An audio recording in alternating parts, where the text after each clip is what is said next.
guys, ito ngayon. Pagkagaling sa off, syempre, ayan ang gagawin ko. Maglalaba at maglalanas. So, ngayon, pangalawang salang ko to kasi wala sila amo. So, naiwan yung mga labahin. So, ito yung unang salang ko. Ayan. Ayan, ida-dry ko na yan. Oh. Ayan. Natagalan ako kasi nga yung aso namin. Diyos ko po, nagpasaway, tumae. Ayaw lumapit sa akin. May tupak din.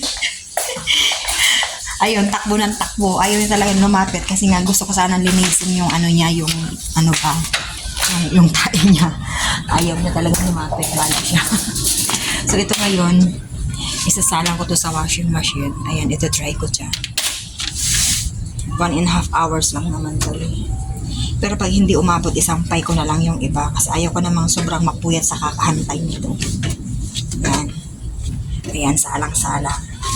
Kasi bukas guys, off ko. So, ngayon, pagdating sa bahay, wala naman sila amo. Umalis sila. Di naman nagpaalam sa akin. Sa bagay, di na naman nila ano yun, magpapaalam pa sa akin. Diba? So, ito, ganito. Isasampay ko na lang po kasi bawal tong i-washing. Baka mamaya masira-sira. Ayaw ko naman. So, minsan, nilalagay ko dito sa basket bag bago ko ilalagay sa washing machine.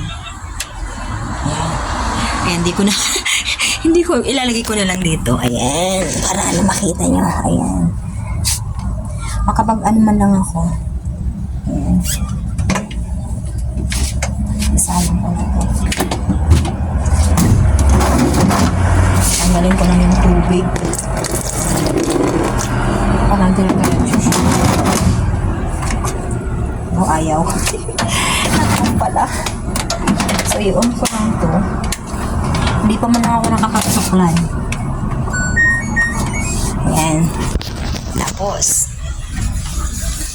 So, ngayon, dry ko yung inalahan ko kanina. Yung mga hinugasan ko. Lagyan ko lang ng diaper sa si Lizzy. Ayan. Ayan yung diaper niya. Oh. Ayan yung tulugan niya. Wala ako ng diaper niya. Ito kasi yung niya, yung toilet niya. Sabi ko, dito ka tumae at dito ako mag-ihi. Kasi hindi ko siya sanay. Umiihi din, pero hindi lahat yung ihi na nandito. Kaya tayo niya minsan kung saan-saan niya naisipan. Ayan yung aso, pasaway yan. Sisi. Ayan. Sisi ang pangalan niya. So, gusto ko magmadali na kasi nga gusto ko syempre matulog. Pahinga na rin. So, idadry ko lang yung dapat kong i-dry. Ayan, ayan yung idadry ko. Ayan, kunti lang naman. Ayan, idadry ko yan. Oh. Ayan guys, nakaano na ako. Naka-dry na ako ng mga hinugasan ko kaninang umaga. Nakatapon na ako ng basura. Ngayon nagpa-vacuum ako. Ayan. Hindi ko binuksan yung vacuum kasi hindi ako maririnig habang nagsasalita. Tapos pagkatapos ito, linisin ko yung sahig kasi nga si Sisi medyo tumae siya at may amoy-amoy. Hindi parang kasi talaga bukas. Wala na akong gagawin. So kahit anong oras ako bumangon, okay lang. Library. At saka wala naman sila amin. Hindi ko alam di naman kasi sila nagpaalam sa akin. Kung sa bagay, di na naman nila obligasyon magpaalam sa akin. Basta ang sabi nila, aalis sila. Wala silang sinabi sakto kung anong araw sila babalik. Pero pretty sure, babalik sila ng Sunday kasi Monday, sigurado yan, may pasok na yung dalawang bata. Baka sila bumalik, Sunday ng gabi, ganyan, o Sunday ng hapon. Kaya ngayon, tapusin ko na yung lilinis ko para kung makatapos na ako at gusto ko na rin makapagpahinga. Pero madali na lang naman, saglit lang, vacuum lang naman, pakaka-vacuum, himag ko lang yung sahig. Tsaka para matanggal-tanggal yung amoy. Medyo may amoy kasi si Sisi, di ko alam. Yung tae niya, sa maamoy. Sisi, huwag ka nang tumae ha. Pinalitan ko na nga yung diaper niya, yung talagang toilet niya. Kasi nga, may amoy-amoy, talagang may amoy na talaga kasi. Pero bago umalis kanina, pinalitan ko naman. Pagtapon ko ng basura, diretso ako. Kasi ayaw ko na may amoy. Wala nang ibang magtatapon nun, kundi ako lang. Hello, Sisi. Come here. ayaw niya talaga lumapit sa akin. Alam niya kasi may kasalanan. Pag may kasalanan dyan, di talaga siya lalapit sa akin kasi pagkagalitan ko siya. Kanina, tinawag ko siya kasi nga, sabi ko, hugasan ko yung ano yan. Kasi pupunasan ko siya. Yung bibig niya, yung mata, pinupunasan ko yan. Tapos yung paa niya, ayaw niya lumapit. Alam niya may kasalanan siya. Pag may kasalanan siya, tatakbo yan. Ayan, lumalapit na. Come here. Come here. Ayan, lumalapit na siya. Pasabay, marunong din to.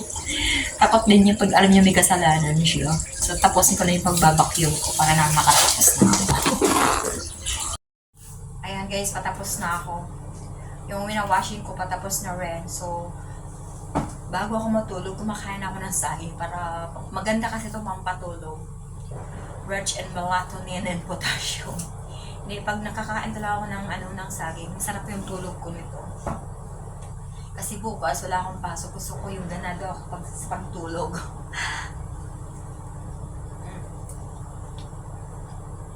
Alam niyo guys, binili ko to kanina green pa. Binalot ko sa plastic. Ayun, nag-yellowish na siya. Oh. Pero hindi pa siya masyadong matamis. Mas masarap nito pag yellow na siya. 30 minutes bago matulog, ito yung kinakain mo. Para ganahan ako. Pero maganda sana yung chamomile o kaya gatas. Wala na akong gatas. Tapos hindi ako nakabili ng chamomile tea. Maganda yung pampatulog. Alas 11 na. Pero okay lang. Bukas, kahit anong oras ako matulog.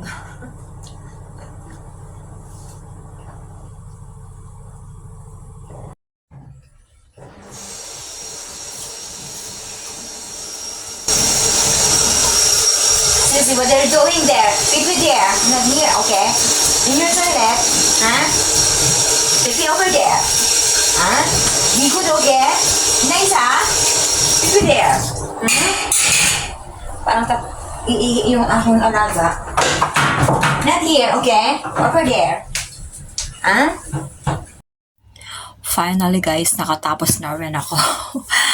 Pasado 11:30 na ng gabi. Ganito talaga guys. Alam nyo guys, kung tutuusin, 24 hours sana yung off namin. Pero ganun talaga. Kailangan natin mag-sacrifice. Sa akin okay lang yun, walang problema sa akin. Mabait naman ako, charot. Hindi. Kasi yung gawain ko bugas, ginagawa ko na ngayon. Ano lang naman, mag-vacuum lang, tsaka kung may labahan. Ako lang naman ang gagawa nun, so wala namang iba.